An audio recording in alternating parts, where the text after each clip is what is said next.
پەرسەندنی ئاڵۆزیەکان لە ڕۆژهەڵاتی ناوەڕاست بە دەستپێکردنی جەنگی نێوان ئیسرائیل و ئێران پێی ناوەتە قۆناغێکی مەترسیدارەوە. وڵاتان کەوتونەتە خۆ بۆی کە ڕێگەیەک بدۆزنەوە کۆتایی بە ماڵۆزیانە بهێنن، بە تایبەتی وڵاتانەی کە مەترسی ئەگەری ئەوەی هەیە کە مەترسی ئەم شەڕە بە وڵاتەکانی ئەوان درێژ بێتەوە. ئایا ئەم شەڕە بە دەستپێشخەری نێودەوڵەتی دەوەستێت یا درێژە دەکێشێت؟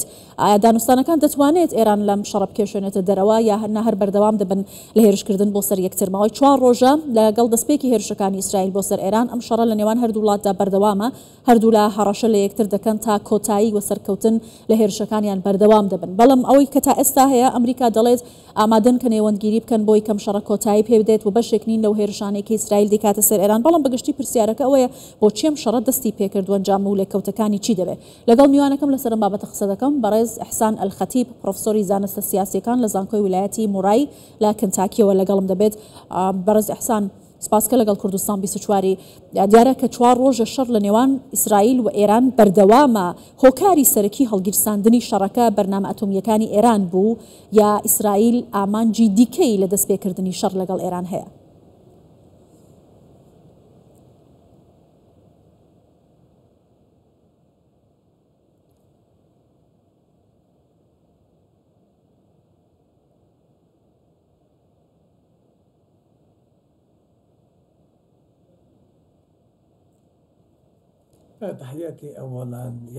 سەرەتا ئەمە جەنجێکی نێودەوڵەتیە، هیچ بنەمایەکی یاسایی نێودەوڵەتی نییە بۆ ئەوەی ڕێگە بە ئیسرائیل بدات هێرش بکاتە سەر ئێران. بۆیە لەم هاوکێشەیەدا ئیسرائیل کە دەوڵەتێکی بەهێزە دەوڵەت بۆ نمونە ئێران لە ئیسرائیل دەترسێ. ئیسرائیل پێشکەوتووە لە ڕۆی تەکنەلۆژیاوە کە زۆر تایبەتمەندە بە بەراوردکردن لەگەڵ ئێراندا. لەوانەیە 90 سەری ناوەچی هەبێت، چەکی تازەی هەیە و لە ڕێگای هەواڵگریشەوە تەواو چووەتە ناو ئێرانەوە. بۆیە ترامپیش هەوڵیدا ڕێگا لەم هێرشە بگرێ، بەڵام سەرکەوتوو نەبوو لە ڕازیکردنی ئێران بۆ دانوستان لەسەر بەرنامە ئەتۆمیەکەی و ئەمەش ئەنجامەکەیەتی. باشە، ئاماژەت بەوە کرد کە ئەم هێرشەی ئیسرائیل کردوێتە سەر ئێران هیچ پێوەرێکی نێودەوڵەتی هەڵناگرێت، بەڵام ئێران دەڵێت لە وەڵامی ئیسرائیلدا هێرشەکانی بۆ سەر ئیسرائیل دەست پێ کردووە. ئەم ئارگومنتە ئەچێتە چوارچێوەی پێوەرە نێودەوڵەتیەکانەوە؟ ئایا ڕێگەی پێ دەدرێت کە بۆ بەرگریکردن لە خۆی هێرش بکاتە سەر خاکی ئیسرائیل؟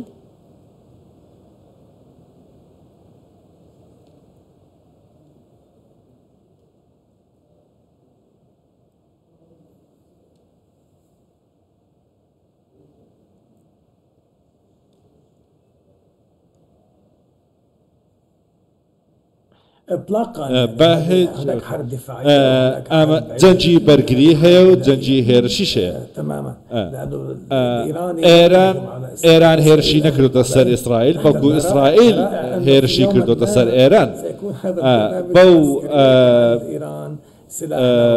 بەو بیانوەی کە ڕەنگە هێرشی بگرێتە سەر لە داهاتوودا لەلایەن ئێرانەوە ئەگەر بێتە خاوەنی چەکی ئەتۆمی. تەنانەت ئەگەر باسی بێت لەو بکەیتەوە کەسێک لە کەسێکی تر بدا لە ترسی ئەوەی نەوەک ئەو هێرش بکاتە سەر ئەمە ڕێتێر ناچێت. ڕۆژ ئاوا بنەمایەکیان داهێناوە، هەندێک لە بنەماکانیان دووڕوون، هەندێک شت هەن کە خۆیان بەرگری پێ دەکەن لە خۆیان، هەندێک شتی تریش هەیە دەیکەنە پێوەرێک بۆ ئەوەی هێرش بکەنە سەر کەسانی تر. بۆ نمونە هێرشی رووسیا بۆ سەر ئۆکرانیا، ئەمە یاسای دارستانە و بە هیچ شێوەیەک مای قبول نییە. حکوومەتێکی متطرفی ئاینی هەیە لە ئیسرائیل هێرش بەکاردێنێ و هەروەها پشتیوانیشی هەیە لەلایەن ئەمریکا و بۆی ئەمە دەکەن. بەڵام وەکو دەوڵەتێکی ئاسایی وایە لەلایەن ئەمریکاوە پشتیوانی نەکردایە و ئەم کارەی بکردایە ئەو کاتە لە ڕێگای لاسراستی نێودەوڵەتیدا ئیدارە دەکرات. باشە پێت وایە ئایا هیچ ڕێگەیەکمایە بۆ دانوستاندن بۆی کە ئێران لەسەر بەرنامە ئەتۆمیەکانی بچێتەوە سەر مێزی دانوستان بە دیپلۆماسی خۆی لەم شەڕە دەرباز بکات یان نایترم شەڕە لە نێوان هەردوولادا بەردەوام دەبێت و دەرگاکانی دانوستان بەهۆی هێرشەکان بۆ سەر یەکتر داخراوە؟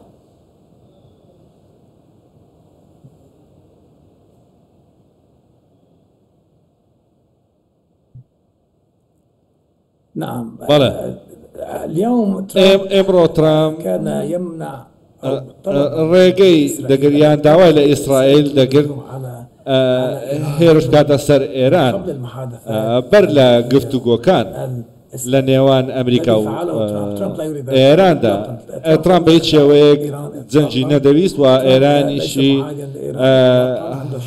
هەڵنەخەڵەتاندووە و هەستێکی ئایرێنیشی هەیە بەرامبەر بە ئێران و پێی وایە کە وڵاتێکی مەزنە و هەروە وتیشی گەلێکی مەزنە و ناشەوێت سیستەمی حکومڕایی لە وڵاتەدا بگۆڕێ بەڵام ئیسرائیل و ناتانیاهۆ پشتیوانیەکی زۆری هەیە نەک تەنها لەلایەن ترامپەوە بەڵکو لەلایەن سیستەمی سیاسی ئەمریکاوە بە شێوەیەکی گشتی بۆ ئەم کارێک کردووە بۆیە ناتانیاهۆ دەزانێت کە پشتیوانیەکی بێسنووری هەیە ترامپ هەوڵیدا کاتی بداتێ دەرفەتی بداتێ و بە ئێران کە 6 ڕۆژ بوو و ناتانیاهۆش ئەمەی پۆستەوە ئێران لە مەترسیەکان تێنەگەیشتە بوو لەلایەن ئیسرائیلەوە کە بەسەریدا دەسەپێرکەن کە کاتی لێدانیدا کاتێک کە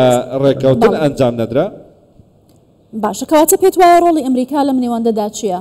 ئایا ئەمریکا گڵۆپی سەوزی بۆ ئیسرائیل هەڵکردبووی هێرش کاتە سەر ئێران یا لە پشتیوانیەکانی بەردەوام دەبێت ڕاستەخۆ دێتە بەرەی شەڕی ئیسرائیل بەرامبەر بە ئێرانەوە یان نا سیاسەتێکی دیکە پەیڕەو دەکات کە ئیتر ئەتوانێت کۆتایی بەم ئاڵۆزیانە بهێنێت؟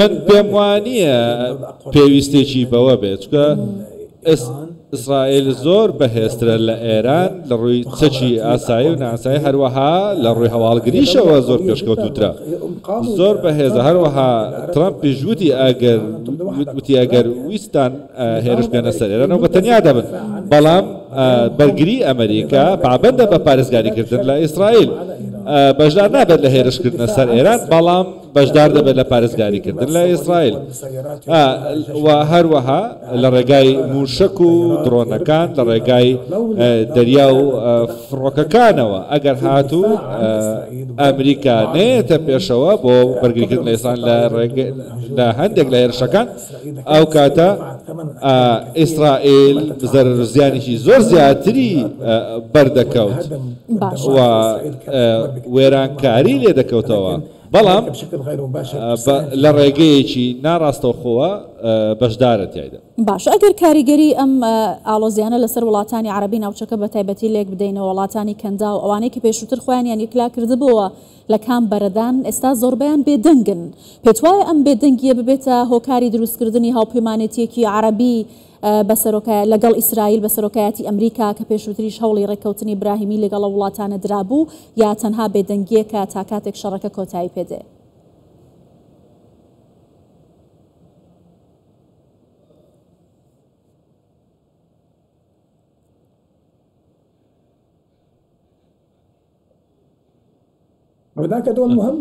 ئەمانە ڕۆڵێکی گرنگیان هەیە بۆ نمونە عەرەبستانی سعودیا و هەندێک دەوڵەتی تر بەڵام لە کۆتاییدا وڵاتێکت هەیە ناوی ئیسرائیلە و هێزێکی زۆری هەیە و هیچ دوو دڵ نییە لە بەکارهێنانی هێزەکەی و هەروەها ئەمریکا لە پشتێتی کە گەورەترین و بەهێزترین وڵاتی جیهانە و ئەمەش لە پشتی نەبوانی دەتوانێت ئیسرائیل ئەمە بکات تەنانەت بەر لەوەش نێدەتوانی هێرش بکاتە سەر سووریا و هەروەها یاسا نەدەوڵەتەکانیش ڕێگا بەوە نادات بەڵام ئەو پشتیوانیایی کە هەیەی وای کردووە بۆیە بۆ چوونی سعودیاش موقفێکی گرنگە و پێم وایە کە ئەم هێرشەی کردووە پێویستی نەبوو هەروەها و ئەوەی کە ئێران دەکرد دەکرا بە پراگماتیکی بکرایە بە ڕێگاکی ئاشتیانە بکرایە هي الخطر أصلا إسرائيل بۆیە والتخول ئیسرائیل و ئەوی وای کردووە ئیسرائیل دەستکراوە بێت. باڵە سپاس دەکەم بەڕێز ئەحسان ئەلخەتیب پرۆفسۆری زانستە سیاسیەکان لە زانکۆی ویلایەتی مورای لە کنتاکیەوە لەگەڵ کوردستان 24 بووی. سپاس.